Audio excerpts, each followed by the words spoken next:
ହଠାତ୍ ଦିନେ ବୁଦ୍ଧଙ୍କ ସମ୍ମୁଖରେ ଉପସ୍ଥିତ ହୋଇ ଯୁବକଟିଏ କହିଲା, ଏ ମହାଭାଗ, ଜୀବନ ମାନେ କ'ଣ? ଖାଇବା, ପିଇବା, ଶୋଇବା ନା ଆଉ କିଛି? ରାତିରେ ଆମେ ସମସ୍ତେ ଶୋଉଛେ। ପ୍ରତିଟି ଜୀବ ଯେତେବେଳେ ଶୋଇଯାଏ ତାର ଚେତନା ଶକ୍ତି ହଜିଯାଏ, ସେ ଶବ ହେଇଯାଏ।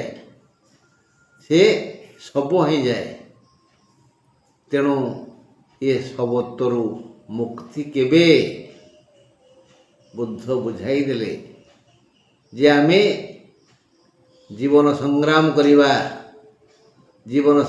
କରିବା ପୂର୍ବରୁ ଆମେ ପ୍ରଥମେ ଯାହା ମାଧ୍ୟମରେ କର୍ମ କରୁଛେ ସେ କର୍ମର ମୁଖ୍ୟ ଅସ୍ତ୍ର ହେଉଛି ଆମ ହାତ। ତେଣୁ ଶୋଇବା ପରେ ମାନେ ଶଯ୍ୟା ତ୍ୟାଗ ପରେ ଆମେ ଆମ ଦୁଇ ହାତକୁ ଦେଖିବା। ତାପରେ ଏ ବିଷୟରେ ଗୋଟେ ଶ୍ଲୋକ ମୁଁ କାଲି କହିଥିଲି, କରାଗ୍ରେ ବସତେ ଲକ୍ଷ୍ମୀ, କର ମୂଳେ ସରସ୍ୱତୀ, କର ମଧ୍ୟସ୍ଥୁ ଗୋବିନ୍ଦ, ପ୍ରଭାତେ କର ଦର୍ଶନ। ତାପରେ ଆମେ ଓହ୍ଲେଇବା।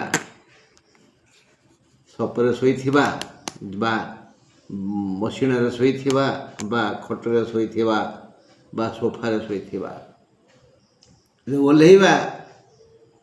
ପାଦ ଛୁଇଁବା ମାଟି ଉପରେ। ସେ ମାଟି ଉପରେ ପାଦ ଛୁଇଁବା ପୂର୍ବରୁ କହିବା, ସମୁଦ୍ର ବସନେ ଦେବୀ, ପର୍ବତ ସ୍ତନମଣ୍ଡଳେ, ବିଷ୍ଣୁ ପତ୍ନୀ ଜଗନ୍ମାତ, ପାଦ ସ୍ପର୍ଶମ କ୍ଷମସ୍ୱ ମେ। ମୋତେ କ୍ଷମା କରିଦିଅ, ମୋର ପାଦ ସ୍ପର୍ଶକୁ ମୁଁ ଗୋଇଠା ମାରିନି। ମୁଁ ବଞ୍ଚିବି, ମୁଁ ଚାଲିବି, ମୁଁ ବୁଲିବି, ତୋ ଉପରେ ମୋ ପାଦ ରହିବ। ତେଣୁ ହେ ବିଷ୍ଣୁ ପତ୍ନୀ, ହେ ଜଗତର ମାତା, ମୋତେ କ୍ଷମା କରିଦିଅ। ତମେ କିଏ? ତ ବିଷ୍ଣୁଙ୍କର ପତ୍ନୀ। ବିଷ୍ଣୁ କିଏ? ବିଧାତା। ବିଧାତା କିଏ? ଇଏ ସଚରାଚର ଜଗତର ସ୍ରଷ୍ଟା। ତେଣୁ ଜଗତର ତମେ ହେଲ ମାତା।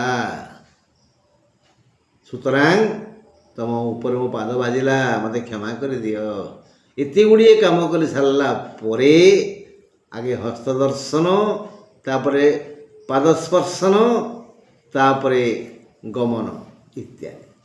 ଆଜି ଆମେ ଆଲୋଚନା କରିବା, ମଝିରେ କେତେବେଳେ ମନେ ପଡ଼ିଲେ ମୁଁ କହିବି, ଆମ ଜାତକରେ ଶନି କେଉଁଠି ଅଛନ୍ତି ଦେଖିବା। ଶନିଙ୍କର ସ୍ଥିତିକୁ ନେଇ ତାଙ୍କର ଆଶୀର୍ବାଦ ଭିକ୍ଷା କରିବା। ଏବେ ଆମେ ଆଲୋଚନା କରିବା ମେଷ ରାଶି କଥା। ମେଷ ରାଶି, ଆଜି ମେଷ ରାଶି ଉପରେ ଆଲୋଚନା କରିବା ଯେ ଶୁକ୍ରବାର, ମେଷ ରାଶି ଶୁକ୍ରବାର 3 ତାରିଖ, ମେଷ ରାଶିର ଦ୍ୱିଜା ନକ୍ଷତ୍ରକୁ ରାତି 7:25ରୁ ସତର୍କ କରାଯାଇଛି। ସାବଧାନ। ଏମାନେ ଏଇ ଦ୍ୱିଜା ନକ୍ଷତ୍ର ରାଶିର ଲୋକମାନେ ଟିକେ ସାବଧାନ ରହିବା ଉଚିତ। ସନ୍ଧ୍ୟା 7:25 ପରେ। ସକାଳ 6:30ରୁ ସେମାନଙ୍କ ଭାଗ୍ୟ ବଦଳିବ। 6:30 ଯାଏ ଶୁଭରେ ସକାଳ କାମ ସାରି ପ୍ରଫୁଲ୍ଲିତ ହୋଇ ଦିନର କାର୍ଯ୍ୟ ପାଇଁ ସଜବାଜ ହେବେ। ଶୁକ୍ରବାର ଆୟ ଅମଳ ପାଇଁ ପ୍ରଶସ୍ତ ଦିନ। କେବଳ ଉପଯୁକ୍ତ ବୁଦ୍ଧିର ଖେଳ ଖେଳି କର୍ମ କ୍ଷେତ୍ରକୁ ଯାତ୍ରା କଲେ ସବୁକିଛି ସହଜ ସୁଲଭ ହୋଇଯିବ। ସ୍ୱାସ୍ଥ୍ୟ ସମସ୍ୟା ନାହିଁ। ସୁତରାଂ ମେଷ ରାଶିର ସମସ୍ତ ଜନତା ଆଜି ସୂର୍ଯ୍ୟୋଦୟ ଠାରୁ ଆସନ୍ତାକାଲି ସୂର୍ଯ୍ୟୋଦୟ ପର୍ଯ୍ୟନ୍ତ ଏକ ଆନନ୍ଦ ମୁଖର ସମୟକୁ ଉପଭୋଗ କରିବେ। ବୃଷ କଥା ଆଲୋଚନା କରିବା। ଶୁକ୍ରବାର 3 ତାରିଖ ବୃଷ ରାଶିର ରୋହିଣୀ ନକ୍ଷତ୍ରକୁ ରାତି 7ଟା 25 ଠାରୁ ସାବଧାନ ହୁଅ ବୋଲି ଜ୍ଞାନୀମାନେ କହିଛନ୍ତି। ଏମାନେ କେଉଁମାନେ? ବୃଷ ରାଶି ଲୋକମାନେ ସୁଖ ଆନନ୍ଦରେ ପ୍ରାଭାତିକ ଜଳଖିଆ ସାରି ଭବିଷ୍ୟତ ପାଇଁ ମାନସିକ ପ୍ରସ୍ତୁତ ହେବେ। ଶାରୀରିକ ସମସ୍ୟା ନାହିଁ ଆଜି ବୃଷ ରାଶି ଜନତାଙ୍କର। କେବଳ ବୃଷ ରାଶି ପୁରୁଷଙ୍କର ଆଜି ଘାତଚନ୍ଦ୍ର ହେତୁ ଟିକେ ହୁସିଆରରେ ଚଳିଲେ ସେମାନଙ୍କ ପାଇଁ ଭଲ। ଚିନ୍ତା ବଢ଼ିଯିବ।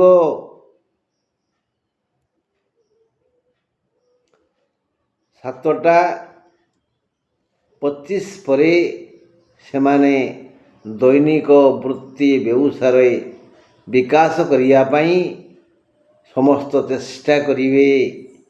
ଲାଭବାନ ହେବେ। ଯିଏ ଯେଉଁ ଲାଭ ଆଶାରେ ଯୋଜନା ଯେପରି କରିଛନ୍ତି ଠିକ୍ ସେହିପରି ଲାଭ ସେମାନଙ୍କୁ ବିଧାତା ଦେବେ।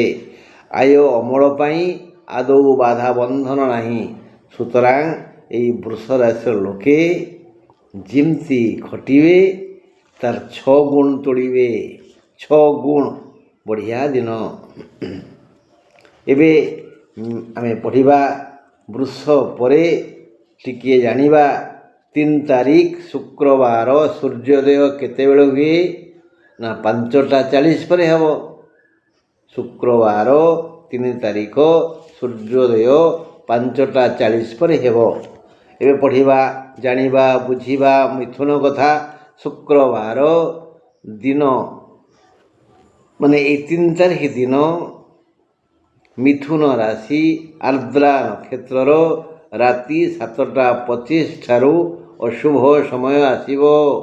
ଯେଣୁ ମିଥୁନ ପାଇଁ ଦିନଟି ଅଶୁଭ ସକାଳ 6ଟା 30 ଯାଏ। ସେ ଯାଏ ମୌନ ରୁହନ୍ତୁ। 6ଟା 30 ଯାଏ ସକାଳ 6ଟା 30 ଯାଏ ଅଶୁଭ ସମୟ। ତେଣୁ ମିଥୁନ ରାଶିର ଲୋକଙ୍କୁ ଅନୁରୋଧ କରାହେଲା ସେମାନେ ଚୁପ୍ ରହନ୍ତୁ 6ଟା 30 ଯାଏ।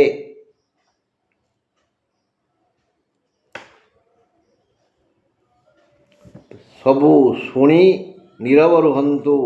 ଏ କାଳବେଳା ପରେ ମାନେ 6ଟା 30 ପରେ ସୁଖକର ସମୟ ଆରମ୍ଭ ହେବ। ଯଦି ଅତୀତକୁ ନ ଘାଣ୍ଟନ୍ତି ତେବେ ପାରିବାରିକ ସାମାଜିକ ଆର୍ଥିକ ବୌଦ୍ଧିକ ନୈତିକ ଭଳି ବିବିଧ ସୁଖ ମିଳିବ। ବୁଝିଲେ? ଆଜି ମିଥୁନ ରାଶିର ସକାଳ 6ଟା 30 ଯାଏ ଅଶୁଭ। ବଡ଼ ଗଣ୍ଡଗୋଳିଆ ପରିସ୍ଥିତି ହେଇଯିବ। ସକାଳୁ ଯଦି ଗଣ୍ଡଗୋଳ ହେଇଯାଏ ଦିନଟା କେମିତି ଯିବ? ଭଲ ଲାଗିବ ନା? ତେଣୁ ଟିକେ ଚୁପ୍ ରହନ୍ତୁ। ଯିଏ ଯାହା କହୁଛି କହୁ ଢୋ। ଆମେ ଏବେ ଆଲୋଚନା କରିବା ସୂର୍ଯ୍ୟ ଅସ୍ତ। 3 ତାରିଖ ଶୁକ୍ରବାର ସୂର୍ଯ୍ୟାସ୍ତ ହେବେ 5ଟା 59 ପରେ। 5ଟା 59 ପରେ ତା ପୂର୍ବରୁ ପ୍ରସ୍ତୁତ ହେଇଯିବା। ଏବେ ଆଲୋଚନା କରିବା କର୍କଟ କଥା। ଶୁକ୍ରବାର 3 ତାରିଖ କର୍କଟ ରାଶିର ଅଶ୍ଳେଷା ନକ୍ଷତ୍ରର ରାତି 7ଟା 25 ଠାରୁ ସତର୍କ ରହିଲେ ନିଜ ପାଇଁ ଭଲ। ଏ ଦିନ ଶୁକ୍ରବାର ହେତୁ ଟିକେ ଶାନ୍ତ ପରିବେଶରୁ ଦିନକୁ ମାନଚିତ୍ର ଅଙ୍କନ କରନ୍ତୁ ନାହିଁ। ସକାଳୁ ଦିନଟା ଭଲରେ ଯିବ। 6ଟା 30 ପର୍ଯ୍ୟନ୍ତ ଭଲ କର୍କଟ ରାଶି ପାଇଁ। ଏଇଆକୁ ଦେଖି ଦିନର ମାନଚିତ୍ର ଆଙ୍କନ୍ତୁନି ଯେ ଏଇଭଳି ଶୁଭରେ ଦିନଟି ଯିବ। ନା ଯିବନି। କାରଣ ସକାଳ 6:30 ଯାଏ ବିବିଧ ଆର୍ଥିକ ସହଯୋଗ ସମ୍ବନ୍ଧୀୟ ସମୟ ଆସିବ। ଆଲୋଚନା ହୋଇପାରେ ବା ଅର୍ଥାଗମ ହୋଇପାରେ। ସୁଖ ଲାଗିପାରେ। ମାତ୍ର 6ଟା 30 ପରଠାରୁ ଦେହ ଅସୁସ୍ଥ ହେବ। ପୁରୁଣା ରୋଗ ଉତ୍ପାତ କରିବ। ଦୂରଯାତ୍ରା କଲେ ହଇରାଣ ହେବେ। ଏଥିପାଇଁ ଦୂରଯାତ୍ରାକୁ ନିଷେଧ କରାହେଇଛି। ଦୈନନ୍ଦିନ ବୃତ୍ତିରେ ବାଧାବନ୍ଧନ ସୃଷ୍ଟି ହେବ। କର୍କଟ ରାଶି ପାଇଁ ଦିନଟି ଭଲ ନୁହଁ। କୁହାଯାଇଛି ଆଗରୁ 28 ତାରିଖରେ ଯେ ଗାୟତ୍ରୀ ଜପ କରନ୍ତୁ। କେଉଁ ଦେବତାଙ୍କ ପାଇଁ କେଉଁ ଗାୟତ୍ରୀ କୁହାଯାଇଛି, ଆପଣଙ୍କୁ ଯେଉଁ ଦେବତାଙ୍କର ରୁଚି ଅଛି, ଯିଏ ଆପଣଙ୍କ ଇଷ୍ଟ ଭାବୁଛନ୍ତି, ଯିଏ ଆପଣଙ୍କୁ ମଙ୍ଗଳ କରନ୍ତି ବୋଲି ଚିନ୍ତାଧାରା ଅଛି, ତାଙ୍କ ଗାୟତ୍ରୀ ପାଠ କରନ୍ତୁ। ସେ ଦୟା ଅବଶ୍ୟ କରିବେ। କିନ୍ତୁ ଗାୟତ୍ରୀ ପାଠରେ ବିଶ୍ୱାସ ଓ ଶ୍ରଦ୍ଧା ନିହାତି ଆବଶ୍ୟକ। କର୍କଟ ରାଶି ଆମେ ୟା ପରେ ଜାଣିବା 3 ତାରିଖ ଶୁକ୍ରବାର ଅଶୁଭ ସମୟ କେତେବେଳେ? ସକାଳ 10ଟା 15ରୁ ଦିନ 1ଟା 48 ଯାଏ ବହୁତ ସମୟ ଅଶୁଭ ସମୟ ଅଛି। ଏ ସମୟରେ ଆମେ ଯାତ୍ରା କରିବାନି, ଗଛ ଲଗେଇବାନି ବା ଶୁଭ କାର୍ଯ୍ୟ କିଛି କରିବା ନାହିଁ। ଯାହା ତା ପୂର୍ବରୁ ଆରମ୍ଭ କରିଦେଇଥିବା ପରେ ଆରମ୍ଭ କରିବା, ଆଉ କ'ଣ କରିବା, ବାସ୍। ଏବେ ସିଂହ ରାଶି କଥା। 3 ତାରିଖ ଶୁକ୍ରବାର ସିଂହ ରାଶିର ପୂର୍ବ ଫାଲ୍ଗୁନ ନକ୍ଷତ୍ରର ରାତି 7ଟା 25ରୁ ଅଶୁଭ ସମୟ ଆସିବ। ଶୁକ୍ରବାରର ସକାଳର ଅଶାନ୍ତ ପରିବେଶରୁ ଦିନକୁ କଳନା କରନ୍ତୁ ନାହିଁ। କାରଣ 6ଟା 30 ଯାଏ ମନ ଅଧୀର ହେବ, ଅସ୍ଥିର ହେବ, ବିକଳ ହେବ। ଘରେ ପାଟିତୁଣ୍ଡ ହୋଇଯାଇପାରେ, ହଇରାଣ ହେବେ। ତା ପରଠାରୁ ଆକାଶ ନିର୍ମଳ ହେଇଯିବ। ମାନେ ସିଂହ ରାଶିଙ୍କ ପରିବେଶ ସକାଳ 6ଟା 30 ଯାଏ ଆଦୌ ସୁସ୍ଥ ନୁହେଁ। ଟିକେ ଧୈର୍ଯ୍ୟ ଧରିନେଲେ, ଚୁପଚାପ ରହିଗଲେ ଦିନଟି ଭଲରେ ଯିବ।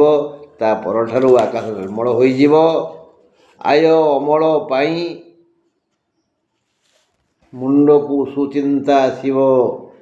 ଦୈନନ୍ଦିନ ବୃତ୍ତିର ବିକାଶ ହେବ।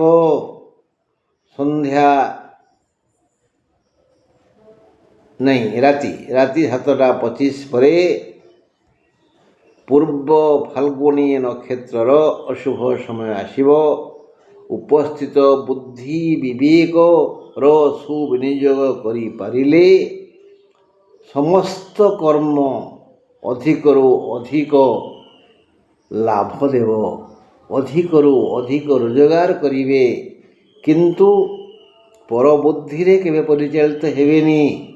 ଆପଣଙ୍କ ବିଚାରରେ ଆପଣଙ୍କ ପାଖରେ ଥିବା ବିଜ୍ଞ ଲୋକ, କଥା ନାହିଁ, ସାନ ଥିଲେ ବିଚାରି, ବଡ଼ ଥିଲେ ପଚାରି, ଯାହାକୁ ଆପଣ ଜ୍ଞାନୀ ଭାବୁଥିବେ, ହିତାକାଂକ୍ଷୀ ଭାବୁଥିବେ, ତାଙ୍କର ପରାମର୍ଶ ନିଅନ୍ତୁ ନା, ମଙ୍ଗଳ ହେବ।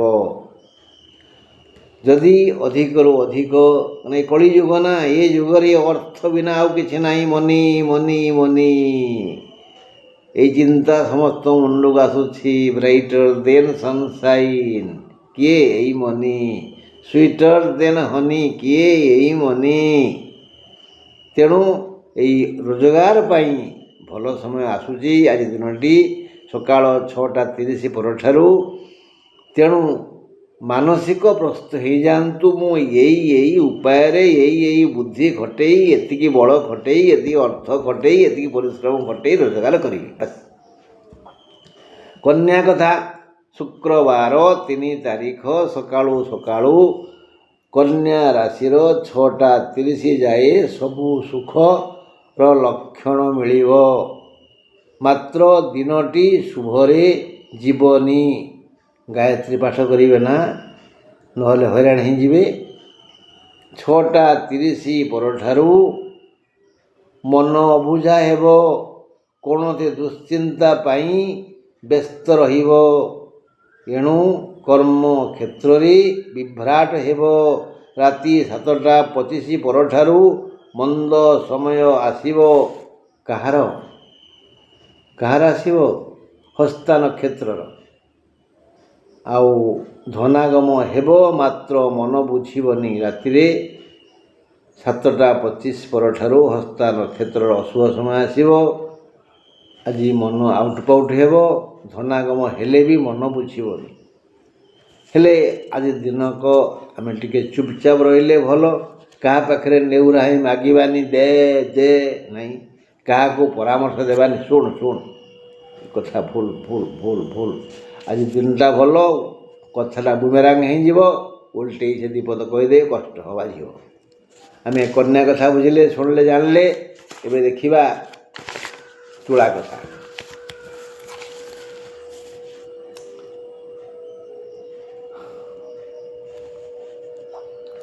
ତିନି ତାରିଖ ଶୁକ୍ରବାର, ତୁଳା ରାଶି, ସ୍ୱାତୀ ନକ୍ଷତ୍ରର ରାତି 7:30 ଠାରୁ ଅଶୁଭ ସମୟ ଆସିବ। ସ୍ୱାତୀ ନକ୍ଷତ୍ରର ସକାଳ 6:30 ଯାଏ ଭଲରେ ଭଲରେ ଯିବନି। 6:30 ଯାଏ ଅସୁସ୍ଥତା ଲାଗି ରହିବ। ତା ପରଠାରୁ ଧୀରେ ଧୀରେ ସୁସ୍ଥ ହେବେ। ମାନସିକ ଶାନ୍ତି ଫେରିବ। ଜୀବନର ରଙ୍ଗ ବଦଳିଯିବ। କ୍ରମଶଃ ଦେହ ସୁସ୍ଥ ହେବ ଓ ସୁନ୍ଦର ଦିଶିବେ। ରୁଚିକର ଖାଦ୍ୟ ଗ୍ରହଣ କରି ଆନନ୍ଦିତ ହେବେ। ମନ ଯଦି ହେବ ଟିକେ ଗଡ଼ି ପଡ଼ିବା ପାଇଁ, ଯେଉଁଠି ଶୋଇବେ ନିଦ ଶୀଘ୍ର ଆସିଯିବ। ଆୟକାରୀ ଯୋଜନା କାର୍ଯ୍ୟକାରୀ ହେବ। ବହୁ ଦୂର ବନ୍ଧୁ ଫୋନ୍ କରି ସୁଖରେ କଥାବାର୍ତ୍ତା ହେବେ। କିଛି ଉପହାର ମିଳିଯାଇପାରେ। ଆଉ ଦେହ କ୍ରମଶଃ ଏତେ ସୁସ୍ଥ ହେଇଯିବ ଯେ ଲାଗିବ ମୁଁ ଖୁବ୍ ସୁନ୍ଦର ଆଉ ବଳିଷ୍ଠ, ମୁଁ ସ୍ୱାସ୍ଥ୍ୟବାନ। ଦର୍ପଣ ଦେଖିବା ପାଇଁ ଇଚ୍ଛା ହେବ। ସମସ୍ତ କାର୍ଯ୍ୟ ପାଇଁ ଆଜି ଆପଣ ସ୍ଥିର ମତିରେ ସାଧୁ ପଦକ୍ଷେପ ନେବେ ଓ ପ୍ରଶଂସିତ ହେବେ। ସମସ୍ତେ ପ୍ରଶଂସା କରିବେ, ବାଃ ବାଃ ବାଃ, କେଡ଼େ ବଢ଼ିଆ କାମ ତମେ କରିଛ ନା, ତମେ ଗୋଟେ ଭଲ ଲୋକ, ତମେ କ'ଣ ଭୁଲ କାମ କରିବ? ଏଇଟା ସମାଜର ନିୟମ। ଯଦି ଭଲ ହେଲା ତମେ ବଢ଼ିଆ, ଯଦି ମନ୍ଦ ହେଲା ତମେ ଖରାପ। ଆଉ କ'ଣ? ଏବେ ଆମେ ଆଲୋଚନା କରିବା ବିଛା ରାଶି କଥା। ଆଲୋଚନା କରିବାରୁ ଆମେ ଆଲୋଚନା କରିବା ପ୍ରଥମେ ଆମ ଜାତକରେ ଶନି କେଉଁଠି ଅଛନ୍ତି ତାକୁ ନିର୍ଣ୍ଣୟ କରିବା। ତାକୁ ଦେଖିବା ଯେ ଆମ ଜାତକ ପାଇଁ ଶନି ପ୍ରସନ୍ନ ତ। ଶନି ଯେଉଁଠି ଥାଆନ୍ତି ସେ ଘରର ମଙ୍ଗଳ କରନ୍ତି। ତାଙ୍କ ଦୃଷ୍ଟି ଯେଉଁଠି ପଡ଼େ ସେ ଘରର ମଙ୍ଗଳ ହୁଏ। ଶନି ଯଦି କୁମ୍ଭରେ ଥାଆନ୍ତି ତାହେଲେ ସେ ପାୱାରଫୁଲ୍। ସେ ଘର ଯଦି ତୃତୀୟ, ଷଷ୍ଠ ବା ଏକାଦଶ ହୋଇଥାଏ, ଏହି କ୍ରମରେ ତୃତୀୟ ଠାରୁ ଷଷ୍ଠ ପାୱାରଫୁଲ୍, ଷଷ୍ଠ ଠାରୁ ଏକାଦଶ ପାୱାରଫୁଲ୍, ଏହି କ୍ରମରେ ସେ ଫଳ ଦେବେ। ଟିକେ ପରେ ଆଲୋଚନା କରିବା ବିଷୟରେ। ବିଛା ରାଶି 3 ତାରିଖ ଶୁକ୍ରବାର, ବିଛା ରାଶି, ଜ୍ୟେଷ୍ଠା ନକ୍ଷତ୍ରର ରାତି 7:25ରୁ ସତର୍କ ରହିବା ଉଚିତ। ସକାଳ 6:30 ଯାଏ ମିଳିଥିବା ସୁଖକୁ ନେଇ ଆନନ୍ଦିତ ନହେଲେ ଭଲ। ସକାଳେ ସକାଳେ ସୁଖରେ ସୁଖରେ ସମୟ ଯିବ 6:30 ଯାଏ। ଆମେ ଯଦି ସେଇଆକୁ ନେଇ ଆମ ହିସାବ କରିବା ଦିନଟା ଭଲରେ ଯିବ, ତାହେଲେ ଆମେ ନିର୍ବୁଦ୍ଧିଆ ବୋଲି ଜ୍ୟୋତିଷ କହୁଛନ୍ତି, ମୁଁ ନୁହଁ। 6:30 ପରଠାରୁ ଦେହ ଅସୁସ୍ଥ ହେବ। ସମସ୍ୟା ଘନୀଭୂତ ହେବ। ବ୍ୟୟ ବଢ଼ିଯିବ। ମନ ଅଶାନ୍ତ ହେବ। ରାତି ଟିକେ ପରେ ଦୈନନ୍ଦିନ ବୃତ୍ତି ବ୍ୟବସାୟରେ ବାଧା ଆସିବ। ଏଣୁ 28 ତାରିଖରେ କୁହାଯାଇଥିବା ଗାୟତ୍ରୀ ଜପ କରନ୍ତୁ, ମଙ୍ଗଳ ହେବ। ଆଜି ରାତି 7:25 ପରେ ଜ୍ୟେଷ୍ଠା ନକ୍ଷତ୍ରର ଅଶୁଭ ସମୟ ଆସିବ ବୋଲି ତ କୁହାଗଲା। ଧନୁରାଶି 3 ତାରିଖ ଶୁକ୍ରବାର, ଧନୁ ରାଶି, ପୂର୍ବାଷାଢ଼ା ନକ୍ଷତ୍ରର ରାତି 7:25 ଠାରୁ ସାବଧାନ ରହିବା ଉଚିତ, ନହେଲେ ଅସୁବିଧା ହେବ। ସକାଳ 6:30 ଯାଏ ଯାହା ମିଳିବ ସେତିକିରେ ଆନନ୍ଦ ମିଳିଲା ବୋଲି ଖୁସି ହୁଅନ୍ତୁ। ତା ପରଠାରୁ ତହିଁରୁ ଅଧିକ ସୁବିଧା ମିଳିବ। ସକାଳ 6:30ରୁ ଅଳ୍ପ ଅଳ୍ପ ସୁଖ। ସୂର୍ଯ୍ୟ ଉଦୟ ଠାରୁ 6:30 ଯାଏ ଅଳ୍ପ ଅଳ୍ପ ସୁଖ। ଆସ୍ତେ ଆସ୍ତେ ଦିନ ବଢ଼ିବ, ସୁଖ ବଢ଼ିବ, ଆନନ୍ଦ ବଢ଼ିବ, ଶାନ୍ତି ମିଳିବ। ତେଣୁ ତା ପରଠାରୁ ସୁଖ ଅଧିକରୁ ଅଧିକ ମିଳିବ। ତେଣୁ ଏ ସୁବିଧା ସୁଯୋଗକୁ ଛାଡ଼ନ୍ତୁନି। ସେହି ଅନୁଯାୟୀ ବୁଦ୍ଧି ବିବେକ ବଳ ବିଚାର ଶକ୍ତି ଖଟାନ୍ତୁ। ଆୟ ଅମଳ ପାଇଁ ସମସ୍ତ ଦ୍ୱାର ଖୋଲା ଅଛି। ଦୈନନ୍ଦିନ ବୃତ୍ତିର ବିକାଶ ହେବ। ସ୍ୱାସ୍ଥ୍ୟଗତ ସମସ୍ୟା ନାହିଁ। ଯଥୋଚିତ କର୍ମ ସହ ସୁବୁଦ୍ଧିର ବିଦ୍ୟାର ବିବେକର ବିନିଯୋଗ କରିପାରିଲେ ବଳକା ଧନକୁ ସଞ୍ଚୟ କରିବେ। କାରଣ ସବୁ ସୁଖର ମୂଳ ଧନ। ଏଟା କଳିଯୁଗ ପରା। ମକର ରାଶି, ଶନି କଥା କହୁଥିଲି ପରା। ଶନି ଯଦି କୁମ୍ଭରେ ତୃତୀୟରେ ଅଛନ୍ତି ସେ ଶତକଡ଼ା 60 ଶୁଭ ଫଳ ଦେବେ। ଯଦି କୁମ୍ଭରେ ଷଷ୍ଠରେ ଅଛନ୍ତି ଶତକଡ଼ା 80 ଶୁଭ ଫଳ ଦେବେ। ଯଦି କୁମ୍ଭରେ ଏକାଦଶରେ ଅଛନ୍ତି ତାହେଲେ ଶତକଡ଼ା 100 ଶୁଭ ଫଳ ଦେବେ। କେବେ?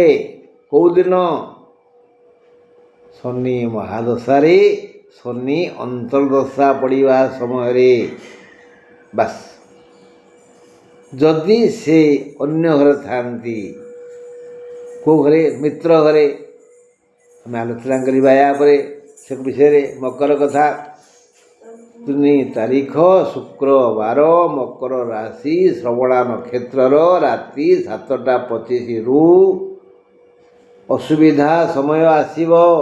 ସକାଳ 6ଟା 30 ଯାଏ ଚୁପଚାପ ରୁହନ୍ତୁ। ପାଟି ଖୋଲିଲେ ଅପମାନିତ ହେବେ।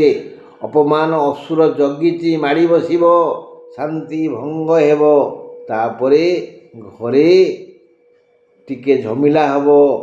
ଆକାଶ ସଫା ହୋଇଯିବ। ସୁସ୍ଥତା ଅନୁଭବ କରିବେ। କର୍ମ ଚଞ୍ଚଳ ରହିବେ। ଆୟ ଅମଳ ପାଇଁ ବିବିଧ ଯୋଜନା କରି ସଫଳ ହେବେ।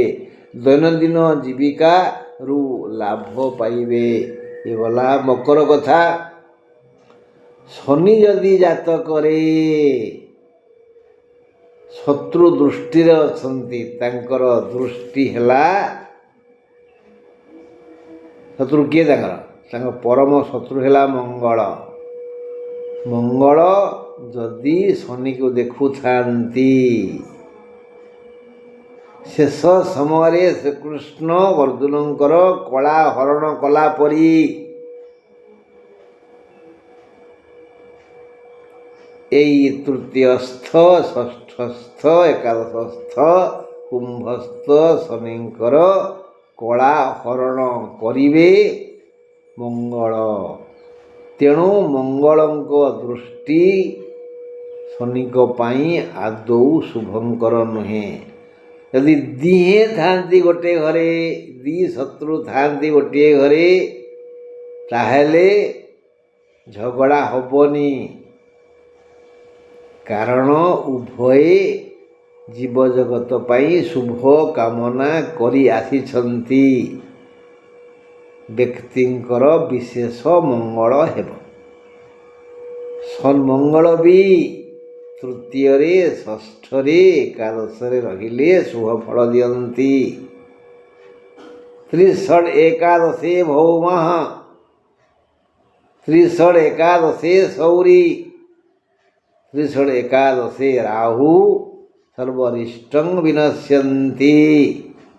କୁମ୍ଭ କଥା ପଡ଼ିବା। ଶୁକ୍ରବାର 3 ତାରିଖ କୁମ୍ଭ ରାଶି, ଶତଭିଷା ନକ୍ଷତ୍ରର ରାତି 7ଟା 25 ଠାରୁ ଅଶୁଭ ସମୟ ଆସିବ। ସତର୍କ ରହିଲେ ଭଲ। ସାବଧାନ। ସକାଳ 6ଟା 30 ଯାଏ କୌଣସି କାର୍ଯ୍ୟ କରନ୍ତୁ ନାହିଁ। କାରଣ 6ଟା 30 ଯାଏ ଗୋଳମାଳିଆ ସମୟ। ଟିକେ ଚୁପ୍ ରହନ୍ତୁ। କାହା କଥାର ଉତ୍ତର ଦିଅନ୍ତୁନି, ନହେଲେ ଘରେ ବମ୍ ପଡ଼ିଯିବ, ଝଗଡ଼ା ହେଇଯିବ। ସେ ଯାଏ ଅସୁସ୍ଥ ରହିବେ। ବାହାରକୁ ଯାଆନ୍ତୁ ନାହିଁ। 6ଟା 30 ଯାଏ କାହାକୁ କିଛି କୁହନ୍ତୁନି। ଘର ବାହାରକୁ ବାହାରନ୍ତୁ ନାହିଁ। 6ଟା 30 ପରଠାରୁ ଏଇ ବଡ଼ ସମସ୍ୟାର ସମାଧାନ ହେବ। ସେ ଯାଏ ଅସୁସ୍ଥ ରହିବେ। ଯଥା ସମ୍ଭବ ଚେଷ୍ଟା କରିବେ ମୁଁ ମୌନ ରହିବି। ତାପରେ ବି ସେତେ ଭଲ ସମୟ ନୁହଁ, ବାହାରକୁ ଯାଇପାରିବେ, ସବୁ କାମ କରିପାରିବେ, କିନ୍ତୁ ଯଦି ବ୍ୟବହାରରେ ତ୍ରୁଟି ହୁଏ ତାହେଲେ ଦେହ ହାତ ଖାଲି ଆଉଁସିବେ। ଯଦି ବ୍ୟବହାରରେ ତ୍ରୁଟି ହୁଏ ଖାଲି ଦେହ ହାତ ଆଉଁସିବେ। କାରଣ 6:30 ପରଠାରୁ ଅପମାନିତ ହେବାକୁ ପଡ଼ିବ। କୁମ୍ଭ ରାଶି ପାଇଁ ଦିନଟି ଆଦୌ ଶୁଭ ନୁହଁ। ଏଣୁ ଶ୍ରଦ୍ଧାରେ ବିଶ୍ୱାସରେ ଗାୟତ୍ରୀ ପାଠ କରନ୍ତୁ।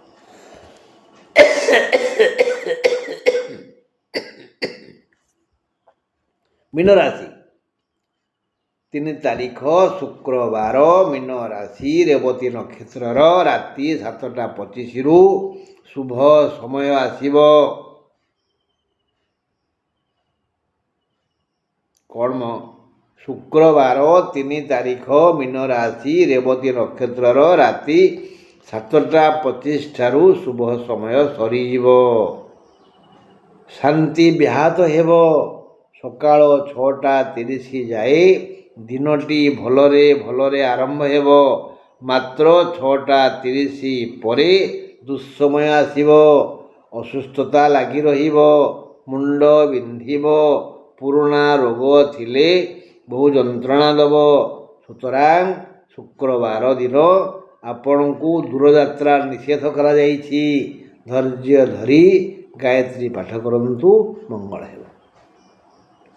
ତାହେଲେ ଆମେ ଜାଣିଲେ ଶନି ଯଦି ଆମ ଜାତକରେ ତୃତୀୟରେ ବା ଷଷ୍ଠରେ ବା ଏକାଦଶରେ ବା କୁମ୍ଭରେ ଅଛନ୍ତି, ସେ ଆମକୁ ଯଥେଷ୍ଟ ଭଲ ଫଳ ଦେବେ। ଯଦି ଏଇ କୁମ୍ଭରେ ଏକାଦଶ ଘର ହୁଏ ବା ଷଷ୍ଠ ଘର ହୁଏ ବା ତୃତୀୟ ଘର ହୁଏ, ତାହେଲେ ସେ ଫଳ ଆଉ ଟିକେ ବଢ଼ିଯିବ। ଏଇ କ୍ରମରେ ପୁଣି ଜାଣିଲେ ଏତେ ଶୁଭ ଫଳ ପାଇଁ ଚିନ୍ତା କଲାବେଳେ ଦେଖିବା ମଙ୍ଗଳଙ୍କ ସ୍ଥିତି। ମଙ୍ଗଳଙ୍କ ଦୃଷ୍ଟି ଆମ ଶନି ଉପରେ ପଡ଼ୁନି ତ? ଆମ କାହିଁ କହିଲି ନା, ଆମ ଜାତକ ଆମେ ଦେଖିବା ନା। ବନ୍ଧୁ, ଯଦି ଈଶ୍ୱର ଚାହିଁବେ ଆସନ୍ତାକାଲି ଦୀପ ଜଳୁଥିବ, ତାହେଲେ ମୁଁ ନିଶ୍ଚିତ ଭାବରେ ଆପଣମାନଙ୍କୁ କିଛି କଥା କହିବି। ରହିଲି ଆଜି, ନମସ୍କାର।